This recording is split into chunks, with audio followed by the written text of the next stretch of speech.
Part 1. You will hear two neighbours who live in an apartment block talking about shopping for food. First, you have some time to look at questions 1 to 6.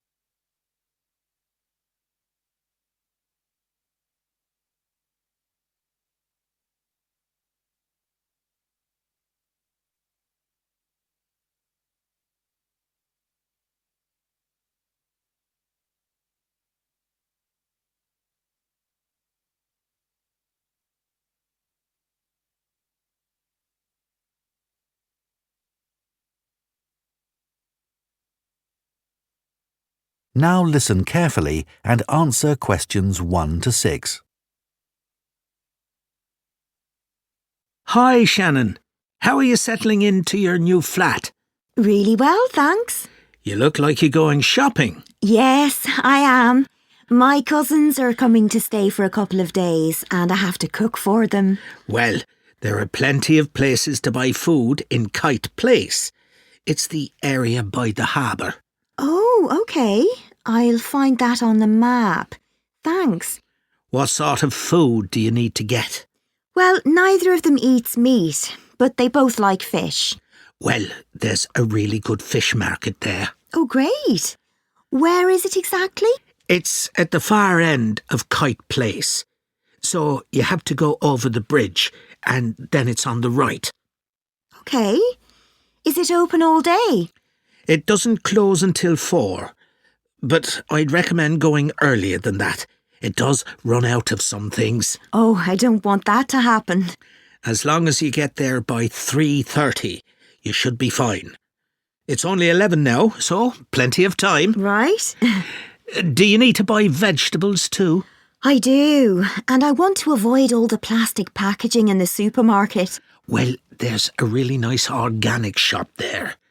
Now, what's it called? It's the name of a flower. I know, it's Rose. Oh, that's a nice name. Yeah, it sells vegetables and quite a lot of other stuff. And where's that? Well, as you reach the market, you'll see a big grey building on your left. I think it used to be a warehouse. Anyway, now it's a restaurant upstairs, but the ground floor has 2 shops either side of the entrance, and it's the one on the left. That's easy enough. You can't miss it. There's also a big sign on the pavement, so you can look for that. Fine. I guess if I need anything else, I'll have to go to the supermarket. Yeah, you should be able to get everything you need. But there's a minibus that goes to the supermarket if you need it. It's purple, and the number is 289. Thanks. That's great. Before you hear the rest of the conversation, you have some time to look at questions 7 to 10.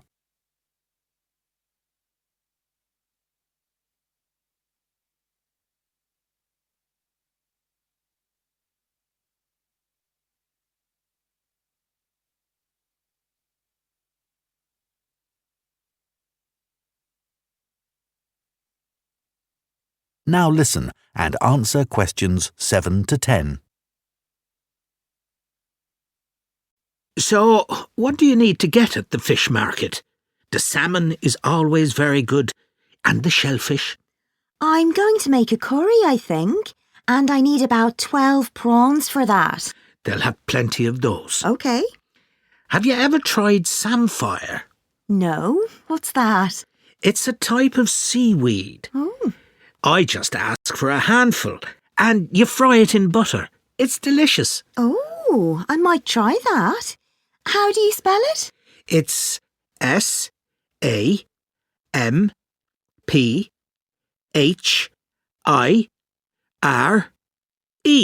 Great. It's always good to try something different. Yeah. I'll see what beans they have in the organic shop, and I think I'll get something for dessert there. How about a mango? I'm not sure. They're not always ripe. I'd prefer a melon. It's bigger too. Good idea. The owner also sells a lot of spices there that you can put in a curry, and things like coconut. Oh, that's very helpful. I'll have a look. No problem. I know bread doesn't really go with curry, but I always like to have some in case. As I said, all the bread is homemade, and there's lots of variety. I like the brown bread myself. Sounds good. They sell other things there too. Like cakes? I love chocolate cake. Well, not that. But they have a whole range of tarts, and the best are the strawberry ones. Perfect. Hopefully I won't even have to go to the supermarket. That is the end of Part 1. You now have 1 minute to check your answers to Part 1.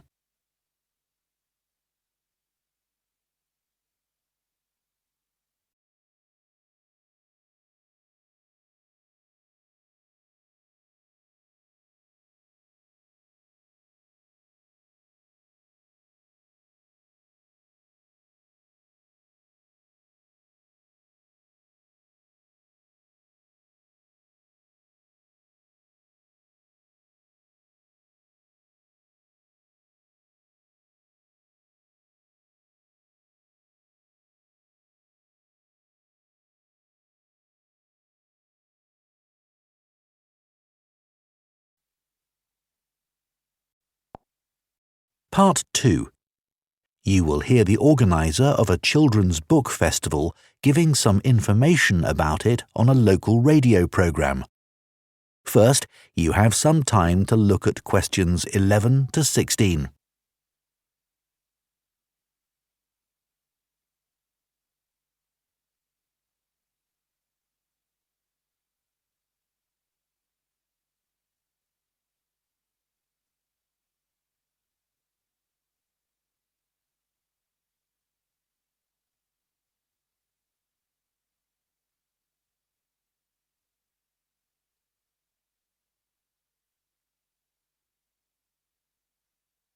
Now listen carefully and answer questions 11 to 16. The Children's Book Festival is coming up again soon, and here to tell us all about it is the festival's organiser, Jenny Morgan. So tell us what we can expect this year, Jenny. Well, as usual, we've got 5 days of action-packed, exciting events for children, with writers coming from all over the country getting involved. Just to give you an idea of what's on offer in the workshops, first of all, there's a very special event called Superheroes. This is a chance for deaf children to share their reading experiences with author Madeline Gordon, who is herself hearing impaired.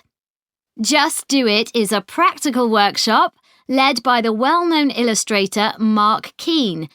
He'll take participants on a magical journey to faraway lands with an opportunity for aspiring actors to do some role play. Count on Me is an inspiring and entertaining look at the issues of friendship for 13 to 14-year-olds. It looks at some of the friendships described in popular books and asks participants to compare these with their own experiences. Speak Up is part of a series of workshops on the subject of mental health. This is a creative writing workshop encouraging children to describe situations where young people experience loneliness.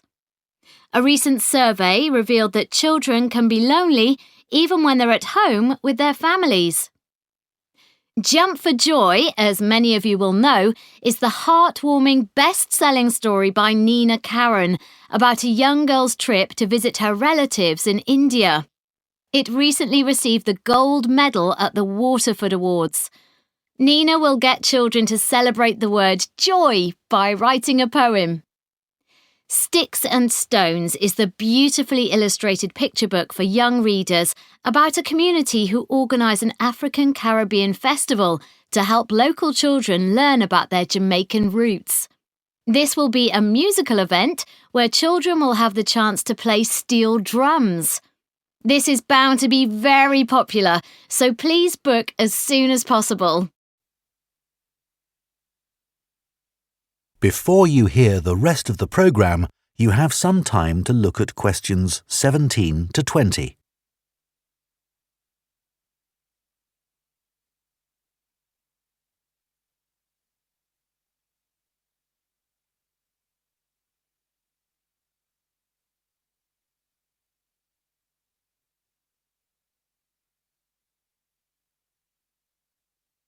Now listen and answer questions 17 to 20.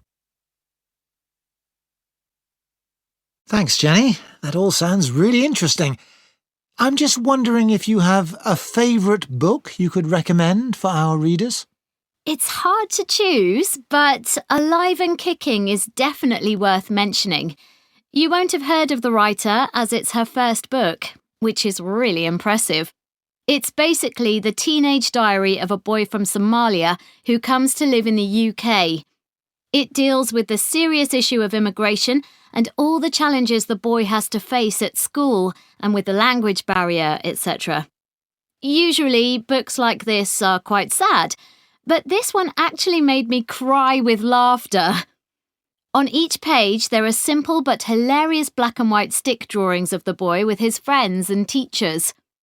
At the end of each diary entry, there are new English words the boy learns each day, which may help develop some children's vocabulary.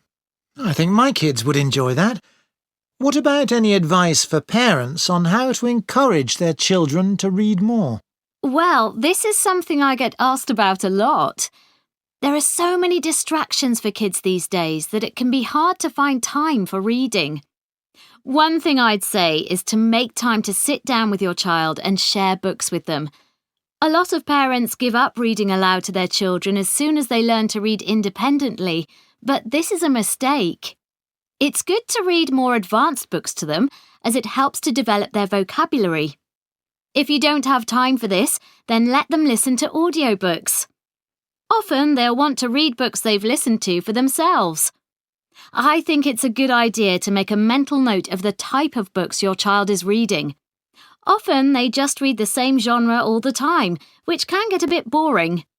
You can introduce new authors and genres to them. Librarians should be able to help you with this. Well, Jenny, I think that's really useful advice. That is the end of part 2. You now have 30 seconds to check your answers to part 2.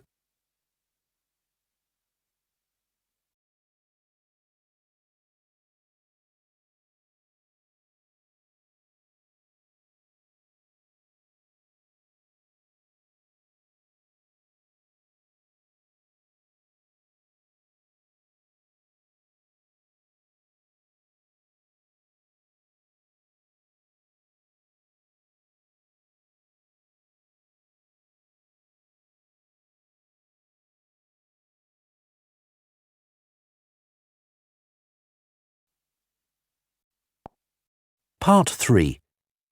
You will hear a trainee science teacher called Claire talking about her practical teaching work to another trainee called Jake.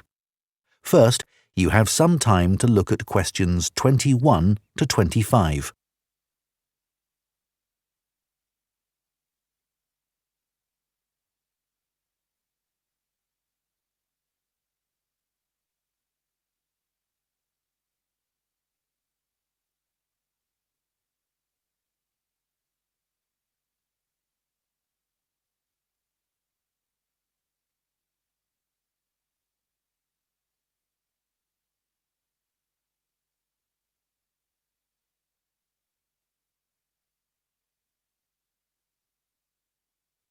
Now listen carefully and answer questions 21 to 25.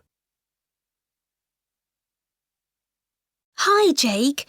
How are you getting on with the practical teaching? It's harder than I expected, but I've got some great classes. How about you? Not brilliant. I'm really struggling with my Year 12 science class. Are they hard to control? Well, I don't have discipline problems as such. It's just that they don't seem to think that science has anything to do with their lives. It's depressing. They listen to what I say, and I gave them a test last week, and the results weren't too bad, but there's no real engagement. Right. And as part of my teaching practice, I have to design an experiment for them to do.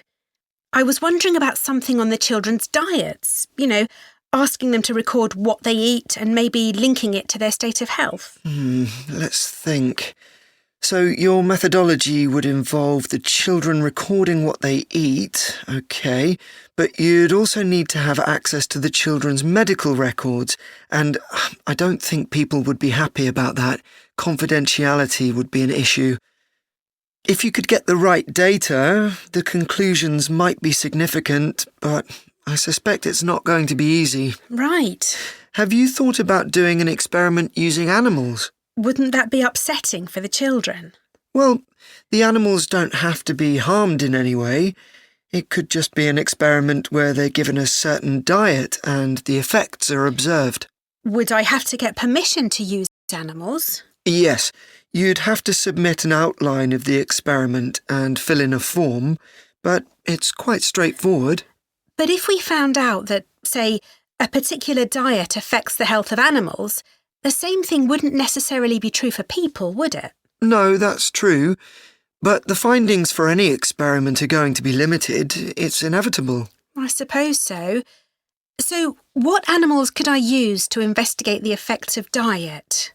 Mice? Yes, you'd need experimental mice, ones that have been specially bred for experiments.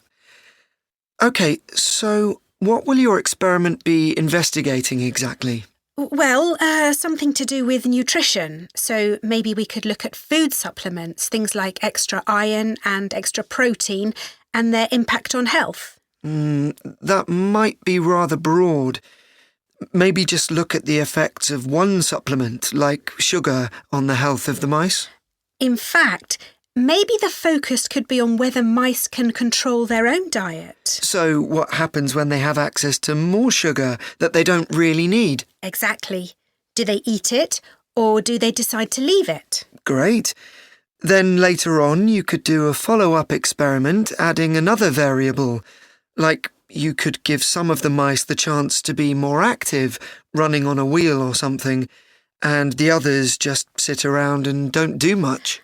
Or I could repeat the experiment but change the type of food I provided, or use mice with a different genetic structure.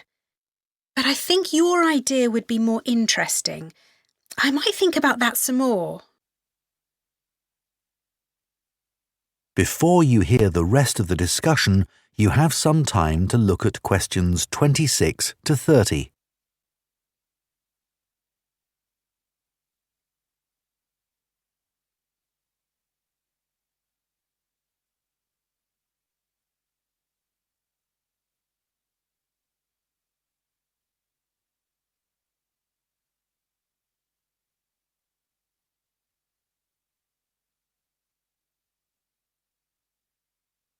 Now listen and answer questions 26 to 30. So, can I talk through a possible procedure for the experiment where mice are given a sugar supplement? Sure, I did a similar experiment in college, actually. Great. So, how many mice would I need? I'd say about 12, and all young ones, not a mixture of old and young. OK. And I'd need 2 groups of equal sizes, so 6 in each group. And how would I tell them apart? I suppose I could put some sort of tag on one group or just mark them in some way. You could use food colouring, that wouldn't hurt them. Perfect. Then each group would go into a separate cage, and one group, let's call them Group A, would be the control group. So they'd just have ordinary mouse food. I suppose you can buy that? Yes, it comes in dry pellets. And the other group would have the same as the first group, but they'd also have the extra sugar. Would you just give them straight sugar? It might be better to give them something like cereal with it. Then you'd need to weigh the mice, I should think, once a week. And you'd need an electronic balance. But we can't hold them on the balance, or it'd affect the reading. Exactly. So you need something called a weighing chamber to stop the mice from running away. It sounds complicated, but actually you can just use a plastic box with holes in the top. OK. So once we've measured the weight gain of each mouse, we can work out the average for each group, as well as the standard deviation, and then see where we go from there. That sounds cool. I think the students will enjoy it. Yes. One thing you must remember That is the end of Part 3. You now have 30 seconds to check your answers to Part 3.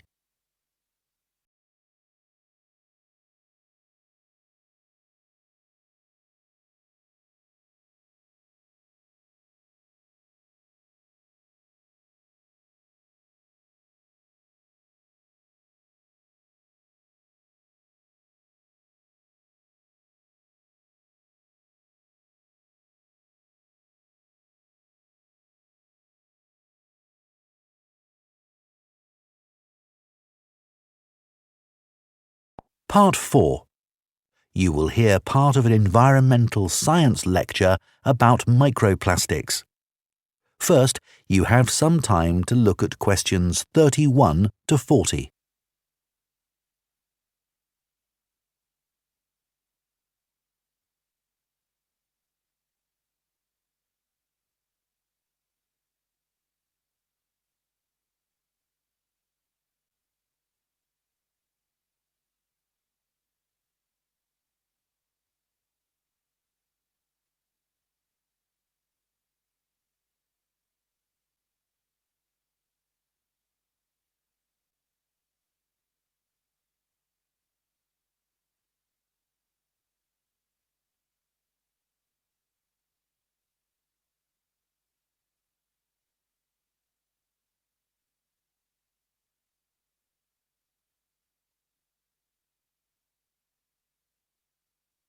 Now listen carefully and answer questions 31 to 40.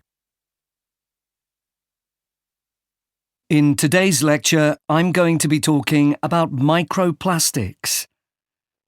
Microplastics are tiny pieces of plastic smaller than 5 millimeters in size. Recently, there's been a greater awareness that there are large quantities of plastic waste, big and small, in the environment. The amount of plastic waste in the oceans has received widespread attention, but far less is known about the effects of microplastics in fresh water and particularly in soil. Microplastics can enter the environment via a number of different sources. Threads and microfibers detach from synthetic clothing every time they're put in a washing machine, and these find their way into the water system. Other sources include big pieces of plastic waste that are already in the environment, and these break down into microscopic particles over a period of time. On a larger scale, factory waste is another route, as are tyres, which wear down as cars, lorries, and so on travel along road surfaces. We already understand some of the impacts of microplastics from studies involving fish and other animals. There is evidence that microplastics harm small creatures in a variety of ways, such as by damaging their mouths or by impairing their ability to feed, for example when microplastics get lodged in their digestive system. Surprisingly, perhaps, it is likely that humans consume microplastics, as these have been detected in a wide range of food and drink products, including bottled water, as well as in water that comes direct from the tap. What's more, salt and many kinds of seafood have also been found to contain microplastics. However, it's important to underline that there is not yet conclusive proof that microplastics cause significant harm to people. In many countries, including here in the UK, there is legislation which prevents manufacturers from adding plastic microbeads to shower gels, facial cleansers, and toothpaste. It is very difficult to accurately estimate the total amount of microplastic particles in the soil, as they can be hard to detect. But we do know they are carried in the air and deposited in the soil by rain. What's more, many of the fertilizers used by both farmers and gardeners contain microplastics.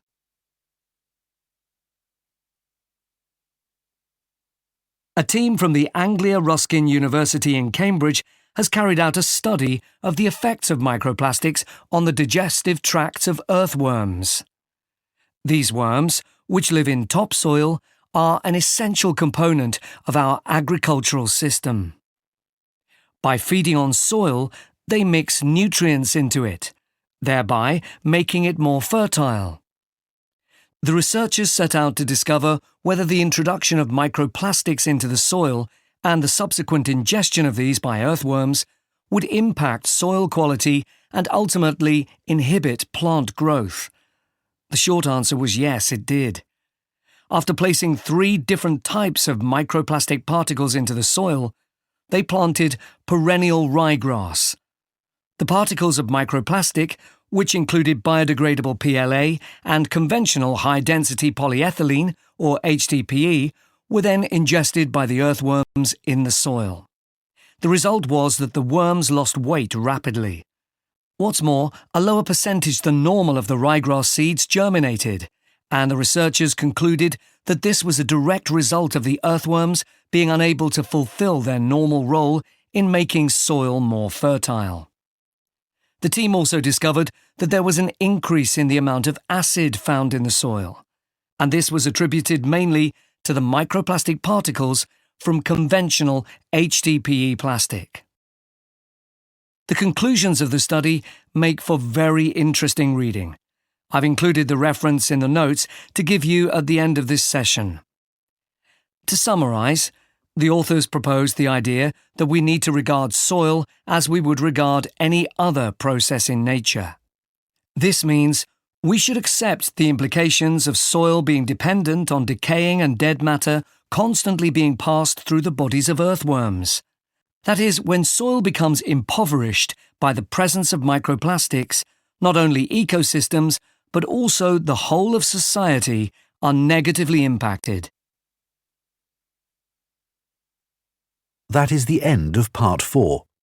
You now have 1 minute to check your answers to Part 4.